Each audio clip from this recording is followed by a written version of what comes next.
Ladies and gentlemen, boys and girls, children of all ages, welcome to the Game Dojo. I am your host, the Game Ninja, and this is 24K movies, reviews, TV shows, and video games. That's right, ladies and gentlemen, it's October, and we are in our Halloween extravaganza. We're getting actually close to that day, so ladies and gentlemen, we're ramping up the fear, the anger, the excitement, the horror. And ladies and gentlemen, if you could not tell, we are talking about 28 days later. There was a sequel 28 weeks later. We're not going to include that in this one. We're going to stick with 28 days later. 28 weeks later was its own entity. Didn't have the same cast of characters, even though it's part of the same franchise. To me, it felt like a different movie, so it will be a different movie here. So, ladies and gentlemen, whether you call this an infection movie, a rage movie, or a zombie movie, for the purposes of the Game Dojo, this is a zombie movie. There are things that kill you. The people they kill get up and kill. If I could quote Night of the Living Dead. The people they kill get up and kill. That's a zombie movie. No splitting hairs, no this, no that. That's a zombie movie. They eat you, they bite you, the people they kill get up and kill. So, whatever you want to call it, here, it's a zombie movie. So, ladies and gentlemen, the movie starts with Cillian, or Cillian, however you want to pronounce his name. I call him Cillian Murphy, waking up in a hospital, much like Rick Grimes. Now, to my knowledge, this came out before The Walking Dead did, so I would say The Walking Dead was inspired by the opening scenes in this movie. Basically, a virus known as Rage is released when a bunch of do-gooder people break into an animal facility and let out all the infected animals. Not knowing what they were infected with, they released the plague on the world. Truer intentions. Good intentions are paved. Good intentions, they lead to the road of hell. Put it that way. What is the expression? The road to hell is paved with good intentions. There you go. Never true words could be uttered than in this film by here. So basically, after we're treated to the monkeys escaping and infecting human beings, we go by and sometime we wake up in a hospital with Cillian Murphy. Everybody's pretty much all gone. It's like I said, it's the exact mirror to Rick waking up from The Walking Dead. He screams for people. There's nobody around. He's in a hospital. He walks around. He's treated to these scenes that something major happened, but he doesn't know what. There are burnt bodies, body bags, nothing running, nobody around. He walks around screaming, "Hello," which, if you took context clues, I wouldn't be making too much noise. But of course, a movie's got a movie, yo. So he does it. And as he's walking around, he makes it to a church. He walks up to church and he's still calling hello, to which he meets his first few zombies who's basically in the pulpit and in the pews that turn around and go after him. As he's running to escape, he's saved by a group of people, two people in particular, a black character, female, and then a white character, male. They take him into this place and they basically try to explain to him what's going on because he doesn't know. This is 28 days later, after all. So as he tries to come to grips to what's going on, he wants to go back and see his parents, even though they try to tell him, like, your parents are most likely dead, or they left, or they gone, or, you know, they're these creatures. But of course he has to see with his own eyes, so they decide to walk down there and help him for some reason, because they're so nice. I would have left him on his own, but they were nice enough to walk down there with him. He gets to his house, he sees that his family has opted out, and they're like, it's too late to go anywhere now, so what we're going to do is we're going to stay here tonight, and then we're going to leave in the morning. Bad idea, because he's in there with candles, looking at things, not paying attention to the outside, and of course the shit hits the fan. And they break through the walls and come through glasses and drop through skylights, It's in this point that he realizes she wasn't bullshitting what they're up against. And the other guy who's helping them, he gets bit and scratched, and she wastes no time into hacking him up with the machete.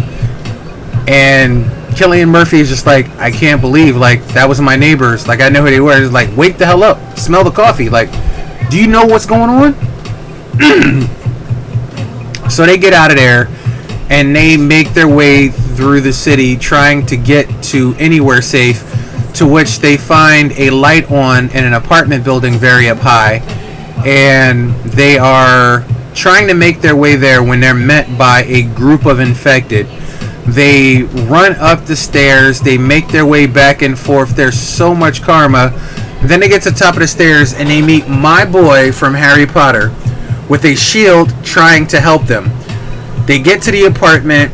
The daughter won't let them in. So the dad is dispatching the zombies at the top of the stairs until it's clear. Then he tells his daughter to let them in, and they go in there.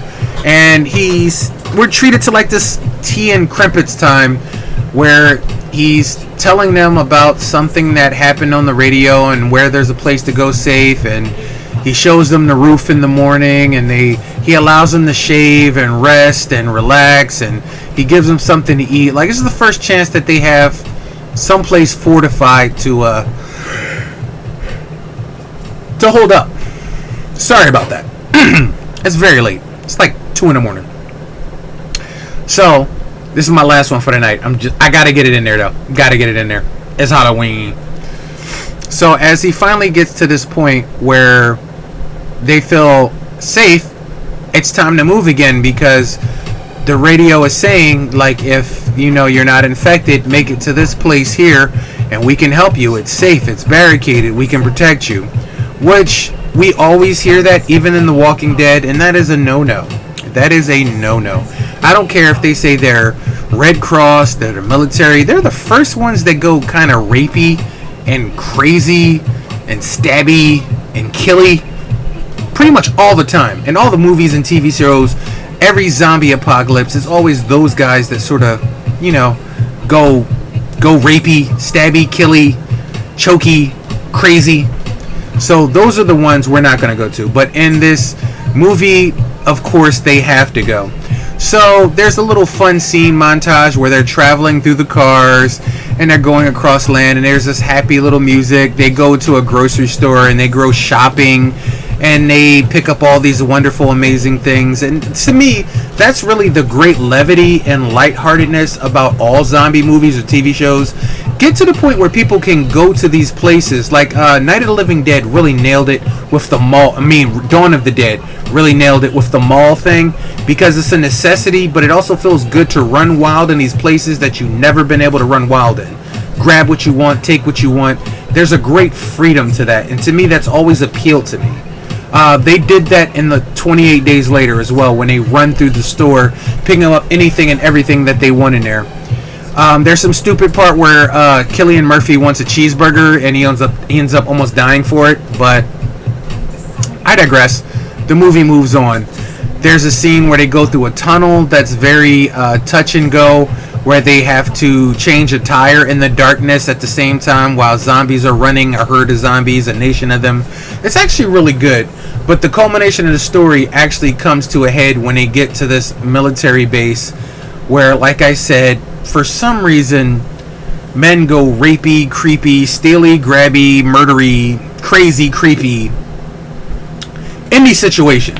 And you're not just talking about just regular creepy, you're talking about creepy people that drink creepy coconut nectar out of creepy coconut shells on Creep Island in the middle of Creepville and Creep Nation. Like, these are creepy ass people. And unfortunately, the shit hits the fan and they go rapey. And we know they would, because they always do. And they separate Cillian Murphy from them, and they take him out to kill him because they want to have fun with the girls. Of course they would. I don't know why it automatically goes there all the time. That is one of my biggest pet peeves in these movies. Why do we always go to rape, murder, man rape, creepy, crazy? Why? Always. Can't you just meet somebody that's like, they used to go to church, they got this bomb-ass iced tea recipe that they perfected in the middle of the apocalypse, and they just have this little piece of heaven carved out that if you want to stay with them, you work and earn, and y'all guys can make it together. Like, can we have something like that just once? No. Always creepy, rapey, crazy, cannibal people. This is why you stay clear of people in a zombie apocalypse. You stay clear. If you know people and you can vet them, make them strip down naked, check their body for body parts and scratches and bites. If you can vet them, they're the only ones you need to look out for. Anybody else, don't let them come in. 28 days later, they learned that lesson. They let a kid come in who was running from zombies. That kid brought the zombies to their place. Everybody ended up getting munched up like lunch meat. Look, it's going to sound bad when I say fuck the kids, but fuck the kids. Look, in these movies, I do get it, but there's also self-preservation and there's also smarts. Your brain meets. This is the only thing that's going to keep you going when the rest goes away in the world. You got to stay here. This is your day one. This is how you're going to live. This is how you're going to survive. This is how you're going to overcome and adapt. This right here. If you don't have this right here, you might as well just suck on a gunshot shell because you ain't going to make it. Smart decisions. You play stupid games, you win stupid prizes. It's just that simple. Look, I made stupid problems when I played the Quarry. I made stupid mistakes and I played stupid games and I won stupid prizes. I got a lot of people killed. They were assholes, so I was okay to deal with that. See, look, they were assholes. So, what did I lose? An asshole in my group? I'm not gonna shed tears over that. So anyway, they make it to this place, and like I said, they separate Cillian Murphy from the little girl and the female heroine, and it doesn't go as planned, and finally Cillian Murphy has had enough from being the bitch the entire movie, and he fights back. And for the most part of the ending, I actually thought he was infected. The way he fought people, poked their eyes out, and was just crazy, and the way he was moving, I actually thought maybe somehow he got infected. And I think they did too, but I like that they played on the fact that he just went crazy. That actually made great movie scene making, actually. That made great parts in the movie when I thought Cillian had been infected. It was awesome, the way he came after these guys. But it was a part of him we hadn't seen all movie, and I really loved it, actually. I wish there was more of it. But the movie comes to a culmination when the entire military base is overrun. Cillian lets them in so that he could save the girls, which he does. They get out of there, kill the bad guys, wrapped up in a story, pretty little ribbon bow. The only thing is the duality at the end of the movie. There's a scene where you see them putting something on the ground, and you see a plane fly by, and you're guessing the plane saw them, and they're going to be picked up. But the second movie doesn't even speak about that happening. We don't know what happened. I like the ending though because it was hopeful. It wasn't like the new Dawn of the Dead, the 2004 Dawn of the Dead, where they make it on the boat and you're like, oh yes, they made it dead. Oh, these zombies run on the island, and you realize they're just fucked and they're dead anyway. Definitely one of the most messed up endings to a movie I've ever seen before. Dawn of the Dead 2004. The original Dawn of the Dead 1978, much better ending. They flew off into the sunset. You really didn't know what happened until you saw the next movie. I'm still not okay with it, but I'm okay with it. I will say the most messed up death, the most messed up ending to any movie I've ever seen in my entire life, it has to be The Mist. If you saw that, then you know what I'm talking about. The guy survives all these creature encounters, and he's in a car with 4 other people, and they realize there's nowhere to go. The car's not going anywhere. So there's just enough bullets in the gun to take everybody out and himself. And everybody gets shot and taken out, and he kills his son. Then he puts the gun up to his head and there's no more bullets. So he decides he wants to get out the car and take death like a champ. Just let these monsters kill him. And it's at that point he realizes that the smoke clears and you see the military there, and they've taken down all the creatures. And the people that was at the store that he ran away from, that he said wasn't safe, they ride by on a truck all safe and sound and happy and waving. And he realized he just murdered everybody in the car for nothing, and his kid. That was fucked up. That was probably the most messed up ending to any movie I've ever seen in my entire life. But we're talking about 28 days later. That's for another day.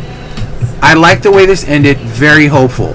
This movie was refreshing in the zombie genre, and like I said, you can call it whatever you want to. They're zombies, all right? I will quote Dawn of the Dead. The people they kill get up and kill. The people they kill get up and kill. It's a zombie movie. You can call it a rage movie, infection movie. Look, we're not splitting hairs here in a Game Dojo. Here, it's a freaking zombie movie. Take it or leave it. Sorry, guys. Zombie apocalypse, that's what it is. The only thing I would like to have seen is for them to do not a 28 days later, because they did a 28 weeks later. I would like to see a 24 hours earlier, so we could see what happened when rage started infecting the world. Like, I hate when something starts and everything is already done, like the world is already dead. I get it, but I want to see the breakdown of society. That's the best part of it. That, believe it or not, that's the reason why I like Fear the Walking Dead so much when it first started, is because it was showing the world as it was, and then the breakdown that it happens. That's what people want to see. They want to be stepped into your universe. They don't just want to wake up and then you're there. And 28 days later, I think had to inspire The Walking Dead, because verbatim in both 28 days later and The Walking Dead, the main character wakes up in a hospital. Everything is gone. They don't know what happens. They're searching around. They find dead bodies. They're looking for some reason, something to hold on to. They make it out the hospital to small town areas where they're trying to figure out what's going on. They both meet characters that tell them what's happening in the world. They both still don't have an idea. It's verbatim the same. Verbatim the same. So 28 days later, I would think inspired the first episode of The Walking Dead, and that was the best form of flattery's imitation. So I have to say they were flattered by this movie. And if Romero saw this movie, I hope he was a little bit flattered too. Although he likes his slower moving zombies, which I understand, muscle atrophied and things like that. The infection of a newly renovated animated corpse would have some form of mobility, which is scary. Plus it's scary that something can run after you as opposed to just slowly walking. So what do we give 28 days later in the movie Game Dojo here at 24K Movies? Well, we've definitely seen better, but we've also definitely seen worse. So automatically, we're going to take it out of the platinum category and we're going to take it out of the penny category, because it's neither the worst we ever seen and it's neither the best we ever seen. It's a brand new idea. It's good. Originally and imaginative. I did like that, and I will give it credit. You know what? Let's split the difference. Gold. 24K gold. Now, the sequel, I will do another day. Like I said, it's a different set of characters, different set of circumstances, its own story, which is completely different from this. So even though they're part of the same franchise, I treat them as separate entries, and that's what they are. So this is 24 karat gold. I give it 3.5 Ninja Stars out of 5 on a Ninja Star, the Game Ninja Star awesomeness scale, because it is good. Don't get me wrong. It's very good. It's worth watching. Rewatchability is pretty good, but there's some stupid, unrealistic scenes and reactions. And you guys know me here in the Game Dojo. That is our biggest movie sin. Unrealistic reactions, stupid thoughts, stupid decisions. Like, look, guys, I get it. You woke up, you don't know what's going on. You don't walk around screaming hello. You take some context clues in. Is everybody dead? Was everybody evacuated? Should I be screaming, drawing attention to myself in this situation? Should I get to the highest point I can to get a vantage point to look around to see what the hell's going on? Should I walk by a newspaper, see if somebody reported on something, the dead walk, anything? But his dumbass character just roamed around with 2 bottles of water and a soda from a vending machine screaming hello. What did you think was going to happen? Have more common sense, guys. Brain meat. Brain meat. So, like I said, we've definitely seen better, but we've definitely seen worse. So this is in the middle. We're going to give this gold. Thank you guys for watching my channel. I thank you guys so much for all the love that you're giving me. 28 days later, I would say if you're going to do a movie marathon about zombies, and like I said, you may have your own opinion on what a zombie is, the people that kill get up and kill. Does that fit this movie? Yes, it does. It's a zombie movie. Point blank. I would say Return of the Living Dead, Dawn of the Dead, Day of the Dead, Train to Busan, All of Us Are Dead,